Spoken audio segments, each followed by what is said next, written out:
अस्सलाम वरहमतुल्लाह। आज हमारे साथ डॉक्टर मुमताज़ मोहम्मदी साहब, सरबराह शोबा तिब्बी सेहत आमा HOD public health department university of Haripur मौजूद हैं।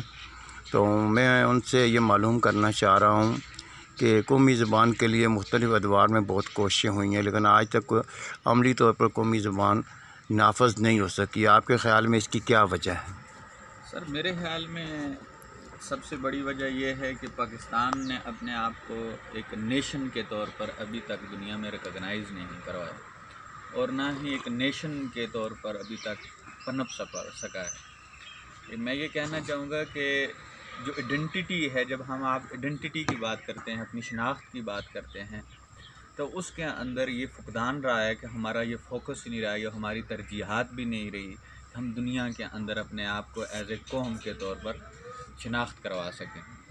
मैं एक मिसाल देना चाहूँगा सर कि जब हम शनाख्त की बात करते हैं तो किसी नेशन की ज़बान ही उसकी शनाख्त होती है। अगर हम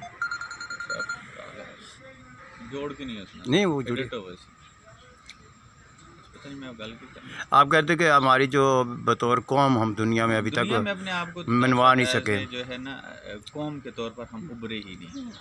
मैं एक छोटी सी मिसाल दूंगा डॉक्टर साहब कि अगर हम यूरोपियन यूनियन की बात करें तो यूरोप के अंदर बहुत सारे कंट्री हैं, जिस तरह बरसगीर में एक मुल्क पाकिस्तान भी, और जिस तरह हम बात करें टर्किश तो एक नेशन है, उसकी लैंग्वेज भी है। ईरान की बात करें तो वो एक नेशन है। यूरोप में जाएँ तो पुर्तगीज़ की बात करें तो वो एक नेशन है। फ्रेंच की बात करें तो वो एक नेशन है। तो लेकिन जब हम बात करते हैं न्यूजीलैंड की तो वो नेशन नहीं है, इमिग्रेंट है। आप अमेरिका का बता रहे थे कि भाई उन्होंने तब्दीलियाँ की हैं। मैं उसकी तरफ आता हूँ। अगर हम ऑस्ट्रेलिया की बात करें तो वो इमिग्रेंट हैं। अगर हम कनाडा की बात करें तो वो इमिग्रेंट है, एज ए नेशन नहीं है।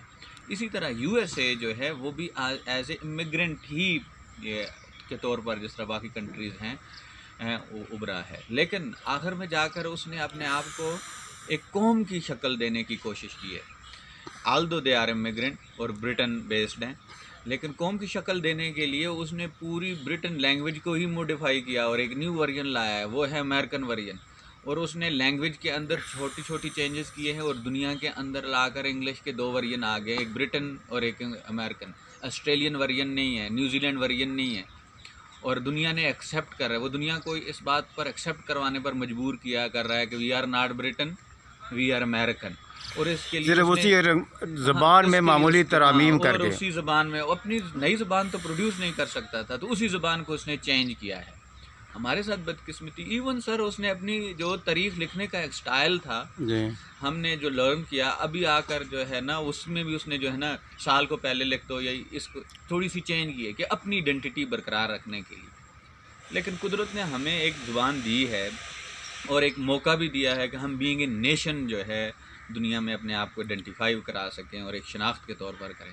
लेकिन हम इस बारे में सोच ही नहीं रहे। हम ये सोच रहे हैं हम दुनिया में ऑब्ज़र्व कैसे होंगे। हम अमेरिका जाएंगे तो हमें इंग्लिश नहीं आएगी, हम USA कनाडा जाएंगे, हम न्यूजीलैंड जाएंगे, ऑस्ट्रेलिया जाएंगे, या दुनिया के अंदर हम अपने आप को ऑब्ज़र्व कैसे करेंगे। तो दुनिया के अंदर ऑब्ज़र्व करना मकसूद नहीं है, दुनिया के अंदर अपने आप को आइडेंटिफाइड कराना मकसूद है। और आइडेंटिफाइड करे उसी सूरत में होंगे जब तक हमारे पास अपने जो है ज़बान नहीं होगी, और उसके लिए हमने कोई कोशिश भी नहीं की है। हमारे पास तो दुनिया की मुनफरद ज़बान है और जो दुनिया की तीसरी बड़ी ज़बान है उसके हामिल हैं हम। ये तो लकीली हैं, हमने हमारी कोशिश से नहीं है, ये कि अल्लाह ने हमें एक गिफ्ट दे दिया है पाकिस्तान बनने से पहले। और ये बहुत अच्छी बात है कि ये एक ऐसी ज़ुबान है जो सबकी है और किसी की भी नहीं। जी हाँ, कि ये पूरे हमें आप कह सकते हैं फेडरेशन के तौर पर पाकिस्तान को एक पूरे पंजाब, सिंध, बलूचिस्तान सब में राब्ते की एक ज़बान है, राब्ते की एक ज़बान है और दुनिया पूरी में बोली जाती है। ये एक बहुत बड़ा गिफ्ट है पाकिस्तान के लिए। लेकिन अनफर ये बदकिस्मती आप कह सकते हैं कि हम उसे एज ए ज़ुबान, एज ए शनाख्त के तौर पर नहीं ले रहे, बल्कि हम अपने आप को एज ए नेशन, आप नेशनल आइडेंटिटी आप कहते हैं कि आप नेशन के तौर पर नहीं ले रहे, तो ना ही दुनिया को मनवा रहे हैं कि इंडिया इज़ समथिंग डिफरेंट और पाकिस्तान इज़ समथिंग डिफरेंट। और ये 2 डिफरेंट कौम, यानी आपके ख्याल में जब तक हम अपनी कौमी ज़बान को इख्तियार नहीं करेंगे और बैनुल-अक़वामी सतह पर इसका इज़हार नहीं करेंगे तो एक कौमी पहचान के शनाख्त के तौर पर हम उभर नहीं सकते दुनिया में। हमें फिर वही कहेंगे कि जिस तरह हम कहते हैं ऑस्ट्रेलिया कौन सी है, वो जी ब्रिटेन इमिग्रेंट हैं, या जिस तरह दूसरे हैं वो ब्रिटेन, हम एक यही कहेंगे कि ये पहले इंडिया था और ये तकसीम हो गया। तो अगर हमने अपने आप को एक अलहदा कौम के तौर पर लेकर उठना है, तो वो ज़रूरी चीज़ें जो एक कौम के लिए होती हैं, जिसमें उसकी एक तहज़ीब, एक कल्चर और एक ज़ुबान भी है, उसके लिए उसका दामन हमें अपने हाथ से नहीं छोड़ना हुआ। ये मेरी एक राय है। बहुत शुक्रिया, बहुत शुक्रिया।